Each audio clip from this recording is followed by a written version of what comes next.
me abrigo em Buda, retorno e me abrigo no Dharma, retorno e me abrigo na Sangha. Os 3 refúgios daqueles que seguem o caminho de Buda. O momento Zen é um momento de Zen budismo. É diferente a palavra Zen, pode ser usada de 2 formas diferentes. São caracteres chineses, japoneses diferentes. Um deles significa bem-estar e o outro significa meditar. Mas vejam que interessante, porque o bem-estar e o meditar estão entrelaçados. Quando nós meditamos, nós encontramos um estado de bem-estar, porque nós entramos em contato com a nossa essência, com a essência verdadeira do ser. E todas as superficialidades que tanto nos puxam e nos empurram daqui para lá, vêm ficar no seu lugar. Nós reconhecemos que elas são uma parte superficial da nossa existência. Então, o Zen, tanto com o caractere de meditar, como o Zen com o caractere de estar bem, embora sejam 2 aspectos diferentes, eles têm algo muito em comum. E este momento Zen é um momento para você que está me ouvindo e para eu que estou aqui porque você está me ouvindo, entrarmos em um momento de plenitude, um momento de participação ativa neste momento único da nossa existência. Não há 2, não há 3, não há bis, não há repetição. Nós não podemos voltar a este momento nunca na nossa vida. Será impossível. Nós giramos assim como a Terra está girando em torno do Sol e todos os planetas estão girando em torno do Sol e o Sol também gira e toda a Via Láctea se movimenta e todo o universo está vivo e se movimentando e nunca vai para trás. É sempre daqui para frente e é neste momento em que tomamos decisões e reflexões sobre como queremos viver a nossa vida, que seja de plenitude, que seja em contato com o Buda, esse Buda que é tanto interior quanto exterior, o Buda verdadeiro, que é o ser iluminado, a nossa capacidade de percepção clara da realidade, o Dharma, que são os ensinamentos da grande verdade, da lei verdadeira, não apenas a lei que nós, seres humanos, criamos para termos harmonia entre nós, mas uma lei que é maior do que essa, na qual esta lei humana está inclusa, e a Sangha, que é a comunidade. Todas as pessoas que praticam, que acreditam, que têm os mesmos princípios, não precisa ser os mesmos princípios religiosos. Veja que interessante, no início a Sangha de Buda era considerada apenas os monges, as monjas, os leigos e as leigas que praticavam os ensinamentos de Buda. Hoje em dia é uma visão muito mais ampla, são todos os seres, porque são a mesma Sangha, o mesmo corpo, a mesma vida de Buda. Assim como nós somos a vida da Terra e cada partícula dessa Terra é a nossa própria vida.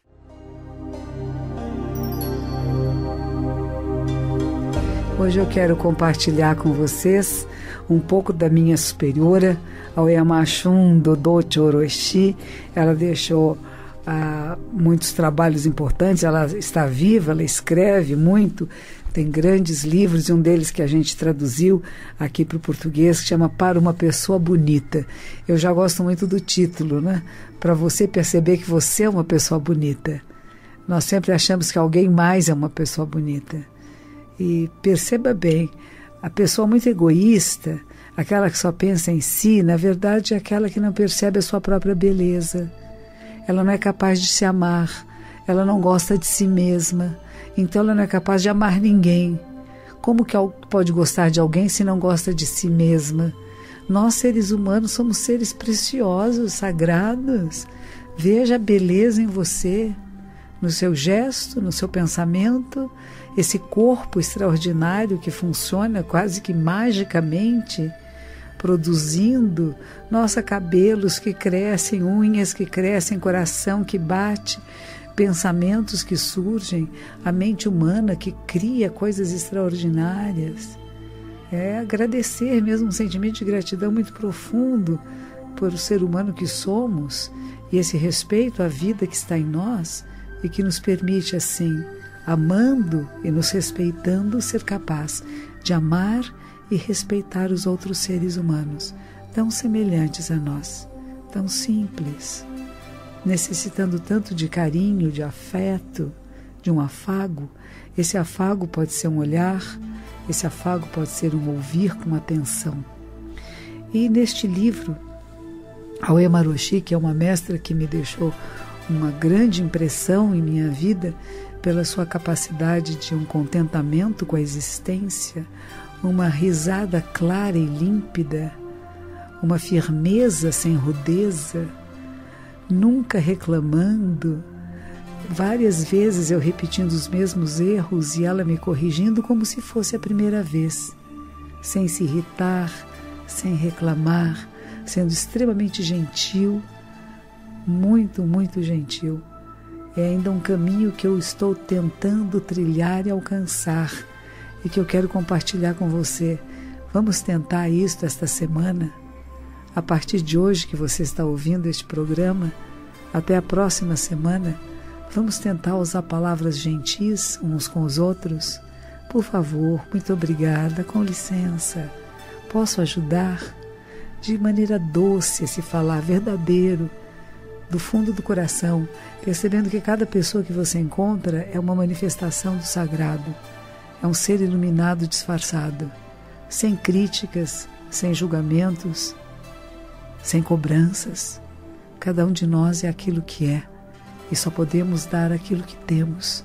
E se as pessoas às vezes não têm coisas melhores para nos dar, não adianta reclamar muito, mas procurar criar causas e condições para que se desenvolvam, para que cresçam. Neste livro, ela diz uma coisa interessante.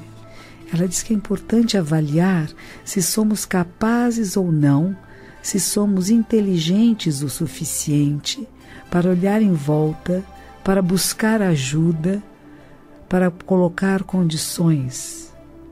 Será que nós estamos o tempo todo fazendo isto? Olhando em volta, colocando condições? Eu só faço isto se você fizer aquilo. Ela diz, são todas provas de falta de seriedade, gente. Querer fazer trocas com o mundo, trocas com as pessoas. Eu só vou cuidar da sua casa se você cuidar de alguma coisa para mim? Nossa, será que eu posso ajudar você e cuidar de você sem pedir nada em troca? Ela diz, quem não é séria consigo mesma prefere se apoiar nos outros e tem uma postura passiva. Até as portas abertas para essa pessoa terminam por se fechar. Por outro lado, se enfrentarmos nossos problemas com determinação, nossa resolução e nossa persistência podem escancarar até mesmo uma porta firmemente fechada. As chaves para abrir ou fechar as portas somos nós mesmas. É nossa atitude em relação às dificuldades.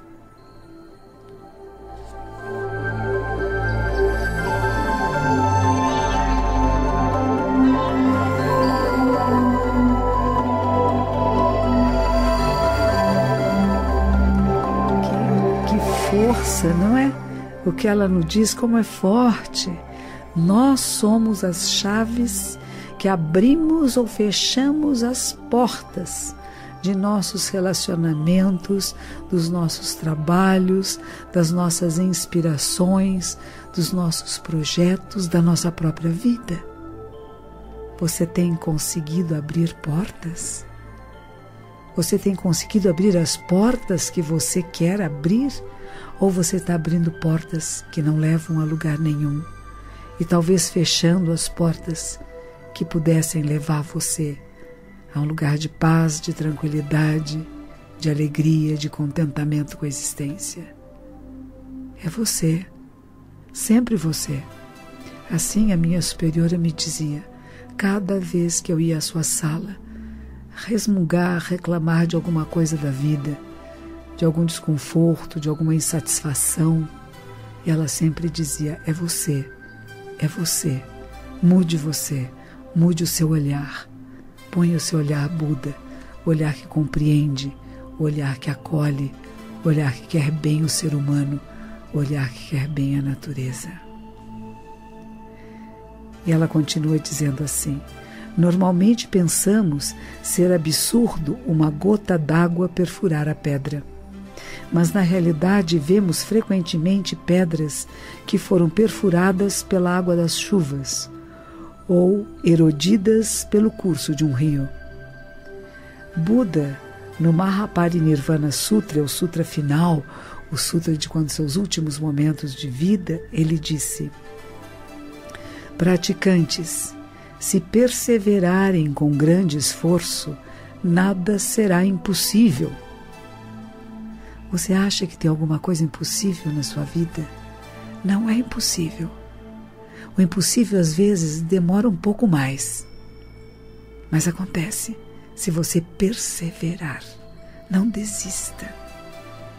E ele disse: por isso pratiquem diligentemente. Acima de tudo, vocês devem se empenhar completamente, como fio de água que, correndo incessantemente, fura a pedra. Deixar-se vencer pela indolência é como parar de esfregar 2 varetas de madeira antes que peguem fogo. Mesmo que deseje uma chama, será difícil obtê-la. Esta é a verdadeira diligência. Diligência, esforço correto, é a prática resoluta, incessante, é a perseverança. A diligência é pura, segue sempre em frente, nunca anda para trás. Como a vida, como cada instante da nossa existência, nunca vai para trás. Então vamos colocar o nosso melhor em cada momento, em cada instante, apreciando este momento zen.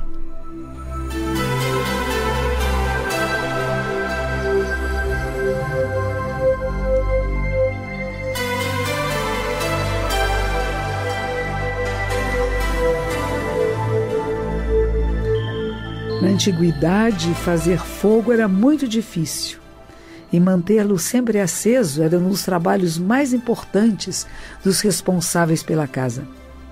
Para se obter o fogo, era necessário esfregar sem cessar pedras ou gravetos. Não se podia dizer: esquentou bastante, mas agora estou cansada. Vou descansar um pouco e depois retomo ao ponto onde parei. O trabalho não admitia interrupções, não é? Se você vai esfregar 2 pedrinhas para fazer fogo, 2 pedacinhos de madeira, esfreguei, agora cansei, vou parar um pouquinho. Depois eu volto de onde eu parei. Não, você volta de zero, né? Porque não tem voltar de onde parou, né? Por isso que ela diz: o trabalho não admitia interrupções. Se alguém agisse assim, jamais conseguiria obter o fogo. Buda nos aconselha a praticar sem cessar, como o trabalho primitivo de acender e manter o fogo aceso. Manter o fogo aceso também é uma arte, né? Quem sabe fazer fogueiras, né? Sabe disso. Você começa o fogo, você tem que pôr a madeira de um jeito certo, como é que você acende e como é que você alimenta o fogo para que ele não acabe. Porque senão vem o frio, vem a falta de luz, às vezes a incapacidade de você cozer algum alimento, de esquentar água, né? O nosso coração também é assim. Ele não para de bater. Ele pode bater um pouquinho mais devagar, como o fogo que fica um pouquinho mais mansinho, e às vezes com algumas coisas nos acontecem, né? E o coração bate rápido, parece que está numa grande, parece até um vulcão, né? Quando esquenta muito, né? Fica fogoso, né? Mas ele não para enquanto estamos vivos. Mas se não cuidarmos desse coração também, pode acontecer alguma coisa. Se ele ficar muito nesses altos e baixos, ele perde um estado de equilíbrio, e esse equilíbrio natural é que nos leva a nirvana, a paz, a tranquilidade. A paz não é manter-se o tempo todo num estado de tranquilidade, mas é a capacidade de perceber essas oscilações e voltar rapidamente à tranquilidade. Como quem faz atividade física.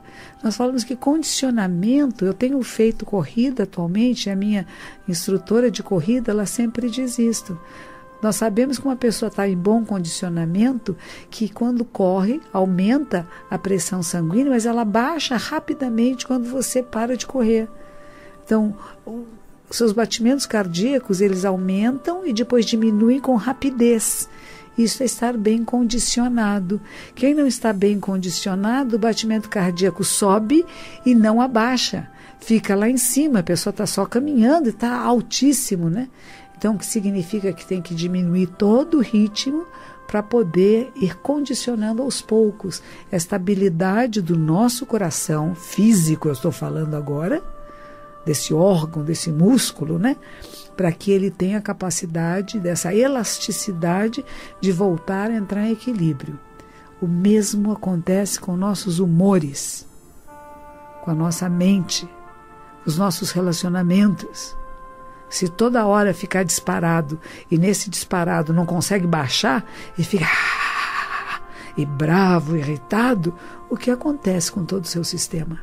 Não está condicionado, pode fazer muito mal. Um mal físico, um mal psíquico, e eles não estão separados uns dos outros.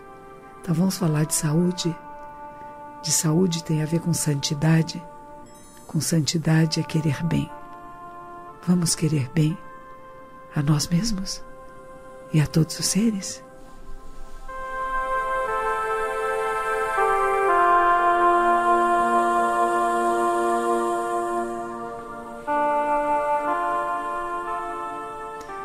A Oyama Roshi, a minha superiora no Japão, eu estou lendo um dos livros dela que se chama Para uma Pessoa Bonita, ela diz o seguinte: o sol também não descansa nunca. Os movimentos do céu e da terra são ótimos exemplos de perseverança. Apenas nós, seres humanos, dotados de uma cabeça que pensa e raciocina, é que às vezes nos precipitamos, tentamos atalhos, decidimos descansar antes mesmo de termos começado alguma atividade. Este trabalhar incessante, esse ritmo contínuo, não significa esforçar-se de maneira tola, sem saber a direção que vai. Entre os discípulos de Buda havia um jovem de boa família chamado Sona Kalivissa. Sona converteu-se ao budismo, dedicou-se a severas práticas religiosas, mas não conseguia atingir a sabedoria perfeita. Ele praticava muito. Ele era o primeiro a se sentar de manhã cedo, ficava lá horas em meditação, o tempo todo se esforçando, mas ele não conseguia atingir a iluminação. Estava tão pouco confiante, tão confuso, que chegou a pensar que a vida laica seria mais adequada. Um dia contou a Buda o que estava acontecendo. E Buda com calma perguntou: Sona, ouvi dizer que você, quando ainda estava em casa, tocava muito bem a harpa. Mas as cordas da harpa, quando estão muito tensionadas, não tocam bem, não é verdade? Sim, é verdade. Não só não tocam bem, como correm o risco de se romper. No entanto, quando estão muito frouxas, também não tocam muito bem, não é? É verdade. Não devem estar nem muito tensionadas, nem muito frouxas. Apenas quando estão reguladas, com uma tensão apropriada, podem tocar bem, com o timbre correto.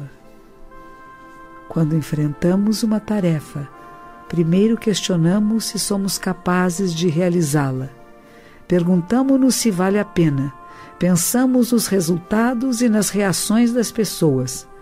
No final, paralisados pelo medo de cometer erros, muitas vezes acabamos não fazendo nada. Achamos difícil descobrir e realizar com persistência apenas aquilo que podemos e devemos fazer neste determinado momento, sem nos perguntar se temos capacidade, sem pensar nas recompensas, sem ligar para a opinião dos outros. O importante é tentar fazer aquilo que está ao nosso alcance, sem considerar isso como uma desonra, como uma honra, como riqueza, como pobreza. A ação pura, que não espera nada em troca, aqui e agora, este é o ponto correto. É a pureza, sem mistura, sem nenhuma contaminação.